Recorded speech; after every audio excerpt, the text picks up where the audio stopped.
আসসালামু আলাইকুম, welcome back to my channel. আর আজকে আমি তৈরি করে দেখাবো দুধ চা।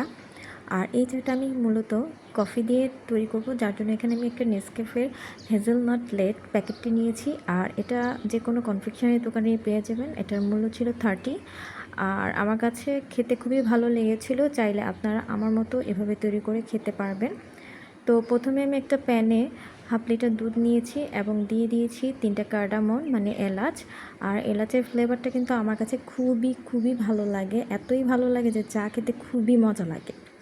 আর এখন যে নেসক্যাফের প্যাকেটটা আছে সেটাও আমি দিয়ে নিলাম আমার দুধটা বলক আসার আগে, কারণ যদি আপনি প্যাকেটের বলক আসার সময় দেন তাহলে এটা দানা দানা হয়ে যাবে, দলা পাকিয়ে যাবে। তার জন্য আমি আগেই দিয়ে নিয়েছি এবং পাউডার মিল্কও দিয়েছি সাথে 2 চামচ পরিমাণ।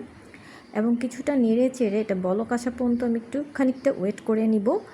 আমার এটা ভালোই বলক চলে আসছে দুধ কফি। এবার আমি দিয়ে দেবো হচ্ছে আমাদের চা পাতা। আর এখানে আমি চা পাতা পরিমাণ মতো দিয়ে নিব। যারা একটু গাঢ় লিকার খেতে পছন্দ করেন তারা একটু বেশি করে দিবেন, আর যারা একটু হালকা লিকার খেতে পছন্দ করেন তারা একটু হালকা করে দিবেন। তো এটা মোটামুটি একটা কালার চলে আসা পর্যন্ত ওয়েট করব। আর ঘ্রাণটার যে এত স্মেল একটা আসে যে মানে বলার মতো না, খুবই সুন্দর একটা পারফিউমের মতো ঘ্রাণ আসে।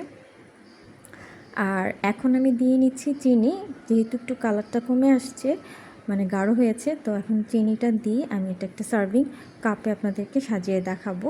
আর আমার মতো যদি পছন্দ করেন এরকম চা খেতে, তাহলে অবশ্যই বাসায় এভাবে চা তৈরি করে বানিয়ে খাবেন, খেতেও খুবই ভালো লাগবে।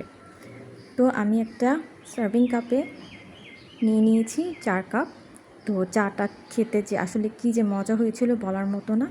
আর আমার ভিডিওটি ভালো লাগলে লাইক শেয়ার কমেন্ট করে জানাবেন। ভালো থাকবেন। আল্লাহ হাফেজ।